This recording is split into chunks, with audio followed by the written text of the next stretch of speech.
Mercredi 4 août, bonsoir à tous, bienvenue dans votre journal. Le travail des enfants préoccupe le monde entier. La Côte d'Ivoire n'est pas en marge. Le pays vient de lancer officiellement l'année internationale pour l'élimination du travail des enfants. Agir maintenant pour mettre fin au travail des enfants, c'est le thème de cette activité parrainée par la première dame de Côte d'Ivoire.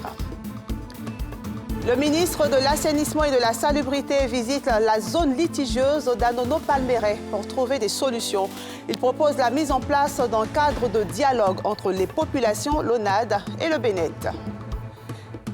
Et puis, Abidjan aux couleurs de l'indépendance. La ville s'apprête à recevoir la célébration du 61e anniversaire de l'indépendance de la Côte d'Ivoire. C'est une occasion pour les commerçants de proposer de nombreux articles à l'effigie du drapeau national. 160 millions d'enfants sont astreints au travail dans le monde entier. Une forte proportion se trouve en Afrique subsaharienne. Le monde entier est préoccupé, si bien que les Nations Unies ont déclaré 2021 année internationale pour l'élimination du travail des enfants. La Côte d'Ivoire, pionnière de la lutte, a organisé aujourd'hui la cérémonie officielle marquant le lancement de cette année internationale en présence de la première dame, Nadia Edja et Mathieu Mbadé. Passez le pouvoir et vous ne verrez plus de guerre. Plus d'enfants soldats, plus d'enfants dans les mines, plus d'enfants dans les usines, plus d'enfants dans l'implantation et plus d'enfants violés pour un monde plus responsable et plus vivable. C'est par ce message fort et dans une ambiance digne des grands événements qu'a démarré la cérémonie de lancement de l'année internationale pour l'élimination du travail des enfants. Une décision des Nations Unies, conformément à la cible 8.7 des objectifs du développement durable. L'année internationale 2021 représente donc une occasion capitale pour accélérer l'action en vue de la réalisation de la cible 8.7 des objectifs de développement durable, en particulier l'élimination du travail des enfants d'ici 2025.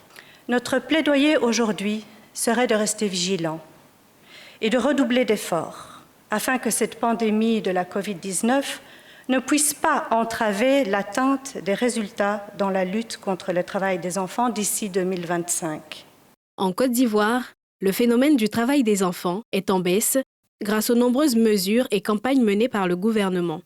Ces activités ont déjà été réalisées dans 61 localités de Soubré, Grands Atri, Bio et Mbato, et vont se poursuivre pour atteindre au moins 155 localités d'ici la fin de l'année.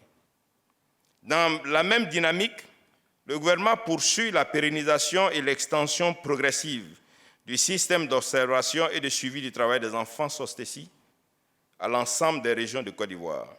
Une dynamique ascendante qu'il convient d'accélérer pour atteindre les objectifs fixés à échéance 2025. Car si le pays est sur la bonne lancée, les défis sont énormes. Ces avancées nous donnent des raisons de croire qu'il est possible d'éradiquer le phénomène du travail des enfants si nous intensifions nos efforts, même s'il reste encore à ce jour 790 000 enfants astreints au travail des enfants. Pour y arriver, il nous faudra, mesdames et messieurs, renforcer notre lutte de manière vigoureuse, étendre nos actions à l'ensemble du territoire, prendre en compte tous les secteurs d'activité économique tels que l'agriculture, l'artisanat, les mines, le commerce, le transport, ainsi que le secteur domestique. Il nous incombe à tous d'agir immédiatement et sans réserve pour que cette année 2021 consacre une régression significative du travail des enfants dans notre pays. Des notes d'espoir renchéries par les enfants, principaux concernés. La place de l'enfant, c'est à l'école. Oui, à l'école. Pour apprendre à lire et à écrire, afin de devenir de bons citoyens. Et il convient de préciser que la première dame était représentée à cette activité. Nous avons évoqué avec vous la semaine dernière le litige opposant les riverains d'Anono-Palmeraie à l'Office national de l'assainissement et du drainage. Ce litige porte sur la construction d'un barrage de rétention d'eau dans le quartier. Le ministre de l'Assainissement et de la Salubrité s'est rendu sur les lieux pour rencontrer le collectif des riverains et apaiser les esprits. Il a été décidé de mettre en place un cadre de dialogue entre l'ONAD, le Bénin et les populations. Le reportage de Yéli Traoré et de Mohamed Traoré. Pour lever les incompréhensions autour du projet de construction du barrage B6 de drainage des eaux pluviales par l'ONAD dans le quartier d'Anono-Palmeraie, dans la commune de Cocody, le ministre de l'Assainissement et de la Salubrité a visité le site ce matin. S'en est suivi un échange à bâton rompu entre les riverains et le ministre, qui a insisté sur la nécessité de réaliser les travaux de construction du barrage en vue d'éviter de nouveaux drames liés aux inondations. Je sais qu'il y a eu beaucoup de désagréments, il y a eu des problèmes de communication entre nous et les résidents. Et quand j'ai reçu le courrier, je me suis dit, bon, il faut qu'on aille les écouter. C'est pour ça que je suis là aujourd'hui. Le président de la République nous a demandé qu'il ne voulait plus avoir des pertes en vies humaines en raison des inondations, ce sont des pluies. Mais la solution technique à cela, c'est de faire des retenues, des barrages. Et ensuite de réguler le débit de l'eau jusqu'à la lagune. C'est ça la solution technique. C'est pour cela que nous faisons ce projet. Cette visite a été bien accueillie par les riverains qui ont massivement assisté à cette réunion d'échange et se sont réjouis d'être enfin entendus. Nous partons cet après-midi-là très heureux parce que nous savons que nous avons à nos têtes des ministres et celui de l'assainissement, de la salubrité, qui en fait travaille pour nous et n'est pas contre nous.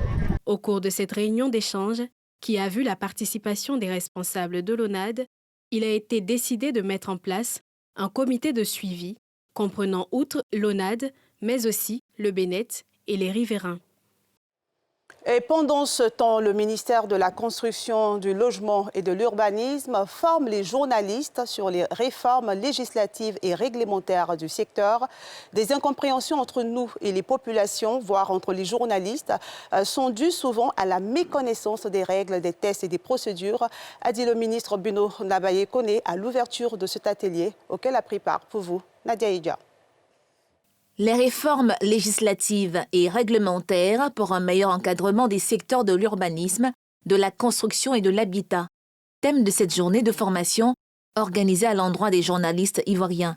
Au menu des présentations, les réformes relatives à l'habitat, au domaine de la construction et à l'urbanisme et au domaine foncier. Une formation utile selon les journalistes présents. On parle des ACD, beaucoup ne sont pas informés et surtout la réglementation du milieu. Donc cette formation arrive à point nommé, d'autant plus que nous qui sommes formés aujourd'hui, dans nos écrits, nous puissions communiquer à nos parents quelles sont les dispositions à prendre. Je souhaiterais que ça ne s'arrête pas seulement qu'aux journalistes. Ça peut être des gens qui sont sur les réseaux sociaux, ça peut être des blogueurs, ça peut être des influenceurs, qui peut aussi répercuter l'information. Parce que le plus gros problème qu'on a en Côte d'Ivoire ici, c'est la répercussion de l'information auprès du dernier usager. Pour le ministre, il est surtout question de lever le voile sur ce secteur qui fait couler beaucoup d'encre et de salive en raison de sa complexité. Il s'agit de droit, il s'agit d'économie, il s'agit de social, d'habitude. Il s'agit d'histoire, il s'agit d'un grand nombre de choses qui rendent cette matière-là complexe, c'est la matière foncière. Nous nous sommes rendus compte que beaucoup de gens écrivaient même sans avoir les bases, ni en matière d'urbanisme, ni en matière foncière, ni en matière de construction, ni en matière de logement. Le ministère de la Construction, du Logement et de l'Urbanisme a, au cours de cet atelier, réaffirmé sa volonté de simplifier la vie des usagers à travers la sécurisation des actes délivrés et leur délai d'attribution. Le Conseil national de la jeunesse aura bientôt un nouveau président. 21 intentions de candidature sont annoncées par le comité d'organisation qui était face aux journalistes pour faire le bilan des préparatifs. Le congrès qui verra l'élection du nouveau président ouvrira ses portes demain au Palais de la Culture. Pierre Dipomela, Tanguy Conan. 1500 jeunes, 229 délégations de toutes les contrées du pays sont attendus au Palais de la Culture jeudi pour la réélection du président du Conseil national des jeunes de Côte d'Ivoire et le renouvellement des instances. Ce sera l'occasion, au cours de ce congrès, de réviser les statuts et règlements intérieurs avant le vote qui va désigner le successeur d'Emmanuel Nguessan, le président sortant du CNJCI, dont le mandat est arrivé à expiration depuis le 3 février dernier. La convention est prévue pour se tenir du 5 au 6 août 2021 au Palais de la Culture de Trècheville. Suite donc à cet appel à candidature, nous avons pu recueillir 21 intentions de candidature pour la présidence. Donc 21 intentions de candidature pour la présidence et puis 2 intentions de candidature pour le commissariat aux comptes. Et donc c'est l'ensemble de ces candidats qui vont se présenter devant leur pairs élus lors de la convention pour pouvoir désigner et le président national et les commissaires aux comptes. Le Conseil national des jeunes de Côte d'Ivoire est un organe consultatif d'appui, de plaidoyer en faveur des associations de jeunesse. Le président est élu pour un mandat de 3 ans, renouvelable une seule fois. 21 intentions de candidature ont déjà été enregistrées. L'enjeu de cette convention est de parvenir à élire un nouveau président consensuel, le tout dans un esprit fair-play. C'est récurrent, les nouveaux bacheliers sont en général confrontés à un problème d'orientation. Ils ne savent pas très souvent quelle filière choisir. Ce qu'ils doivent faire, le choix est difficile, surtout que ce choix va impacter leur avenir professionnel. En vue de les accompagner dans cette phase capitale, un salon des écoles a été organisé à la Kestab par la plateforme panafricaine Smart Africa. Nadeja Arunazeba y était pour vous. Hall de l'immeuble Kestab au plateau. 25 universités étrangères et locales sont présentes sur les différents stands. Parents d'élèves et futurs étudiants vont et viennent dans cet espace dédié durant 3 jours au Salon des écoles et de l'orientation, organisé par la plateforme panafricaine Smart Africa Student, qui regroupe en son sein 60 universités. Ce forum vise à accompagner les nouveaux bacheliers ou étudiants en début de cycle dans leur choix de formation universitaire. C'est de les accompagner dans le domaine de l'orientation, à travers des tests d'orientation, à travers des fiches métiers, à travers des études que nous avons menées sur l'employabilité de demain. Dans 5 ans, nos pays ils auront besoin de quelle formation et dans quel domaine. J'invite les parents à accompagner leurs enfants parce que c'est un projet d'études et ils se préparent. Le parent est un acteur principal dans ce projet d'études. Parmi les jeunes présents, Michael Conan et Emmanuela Yapi, tous 2 diplômés en baccalauréat série D. Les offres qui sont ici précisément sont les offres pour l'extérieur. J'ai visité 3 stands pour le moment. J'ai fait le tour d'une école du Maroc, voilà, la meilleure université de médecine au Maroc. Et voilà, j'ai pris quelques informations par rapport aux frais de scolarité et comment intégrer l'école. De leur côté, les parents se sont également déplacés afin d'accompagner leurs enfants dans ce projet important. On passera au moins 1 heure ici, se tourner un peu pour se renseigner. Pour moi, c'était l'occasion, disons, de venir en espérant que ce forum-là nous permettra de faire un choix, un bon choix. Plusieurs offres, surtout dans le domaine de l'informatique et du management. C'est intéressant, c'est de très bonnes écoles, les possibilités sont multiples. L'organisation Smart Africa Student, initiatrice de ce salon, est à ce jour présente dans 4 pays du continent, dont le Maroc, le Gabon, la République démocratique du Congo et depuis peu, la Côte d'Ivoire. Abordons maintenant les actions sociales du mouvement citoyen Aube Nouvelle. Ce mouvement offrira pendant 3 jours des consultations et des soins gratuits aux albinos dans la commune de Bingerville. Salif Yalekwe Arunazeba nous en parle. Bingerville, banlieue d'Abidjan. Cet hôpital accueille durant 72 heures les personnes atteintes d'albinisme pour des soins gratuits. Ce sont des consultations entre autres ophtalmologiques, gynécologiques, la chirurgie pour les cas qui le nécessitent. Une initiative du mouvement citoyen Aube Nouvelle en partenariat avec plusieurs ONG. Les albinos sont considérés comme des personnes vulnérables. Et toute personne vulnérable est essentielle pour Aube Nouvelle parce que nous considérons que c'est toute la population qui doit être prise en compte dans nos activités. Donc nous sommes là pour les accompagner, pour les aider à pouvoir être pris en charge par cet hôpital qui regroupe tous les services. Il s'agira donc de pouvoir dépister les pathologies malformatives, les pathologies acquises telles que les hernies, les fibromes, les kystes, les goitres, les cataractes, les glaucomes, les lipomes, les kystes mammaires, les kystes ovariens. Et donc toutes ces pathologies et même parfois les tumeurs maxillofaciales seront donc dépistées. Ces personnes vulnérables apprécient cet élan de solidarité. Cette activité est une aubaine pour nous, vu que les personnes vivant avec l'albinisme sont laissées, ils sont exclus de tous les projets, programmes de développement, de prise en compte du développement social et économique. Nous avons besoin régulièrement de faire une consultation dermatologique et les lunettes coûtent cher. Les lunettes vont dans l'ordre de 250 000 et autres. Donc vous voyez que c'est difficile pour des familles vulnérables. Aube Nouvelle, pilotée par l'ex-préfet d'Abidjan, Vincent Toby-Irié, entend étendre cette action sociale dans d'autres localités en faveur des personnes vulnérables. La Côte d'Ivoire sera le centre d'attraction du monde entier le 27 septembre prochain. La raison est simple, le pays abritera la célébration de la Journée mondiale du tourisme. Le thème, le tourisme pour une croissance inclusive. Le ministère du Tourisme a dévoilé la mascotte de l'événement en présence de Salif Yalekoé de Tanguy Konan.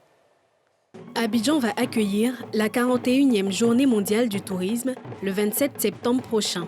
Cet événement sera précédé d'une quinzaine touristique.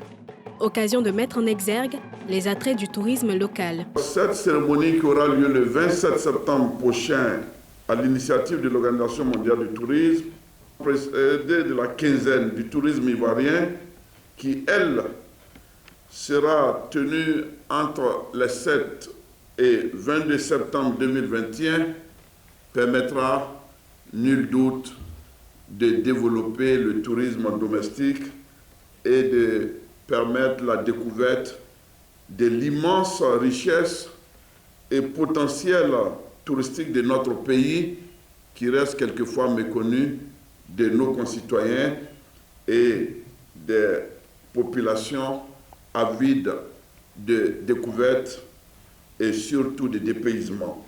Au cours de cette cérémonie de lancement, le ministre ivoirien du Tourisme a remis un chèque aux lauréats du concours national de création de la mascotte pour cet événement mondial. Il a été remporté par Caliste Ange Couillot. Cette mascotte se prénomme Unzassa. Ce rendez-vous intervient dans un contexte marqué par la pandémie de la Covid-19 qui a occasionné d'énormes pertes dans le secteur touristique au plan mondial. Il s'agit de 80% des chiffres d'affaires, des activités, des acteurs du tourisme, ce qui représente un peu plus de 4 000 milliards de dollars selon l'OMT et 58,5% dans les activités du secteur privé en Côte d'Ivoire. Les Ivoiriens s'apprêtent à célébrer le 61e anniversaire de l'indépendance de la Côte d'Ivoire. À 3 jours de la fête du 7 août, les rues d'Abidjan abordent fièrement les couleurs du drapeau national. C'est aussi une occasion pour les commerçants de proposer des articles. Le reportage de Jean-Michel Quadio et de Tanguy Konan.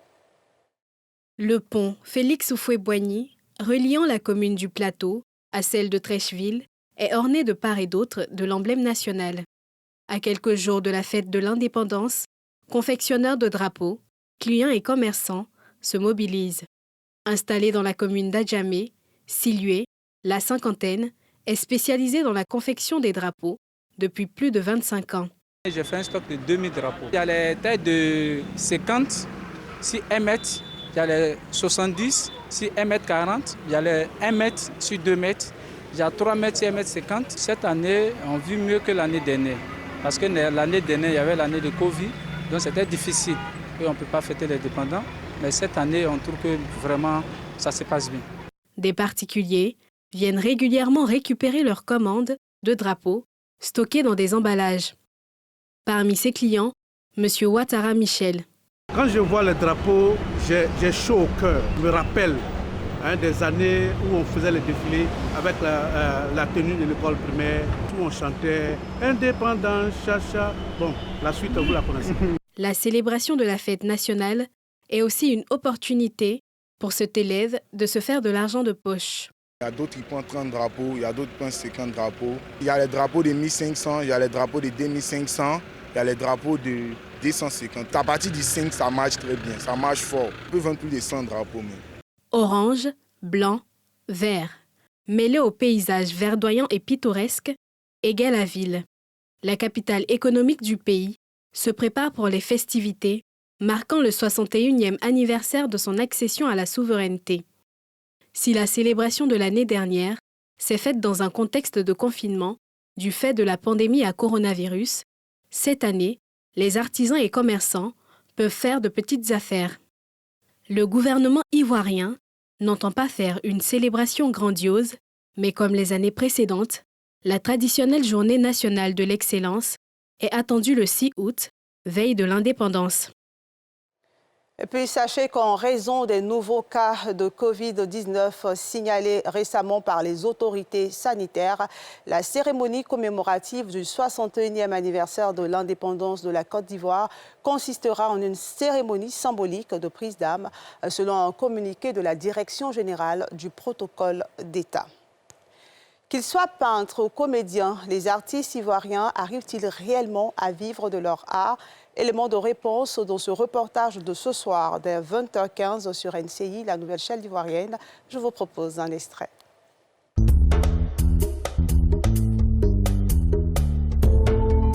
arrivez à faire un chiffre d'affaires de combien? Je ne fais pas de chiffre d'affaires parce que je ne fais pas des affaires, je fais l'art. Et l'art, on ne fait pas pour avoir l'argent, on ne fait pas pour être riche. Donc, je ne peux pas vous dire combien je gagne parce que moi-même, je ne sais pas.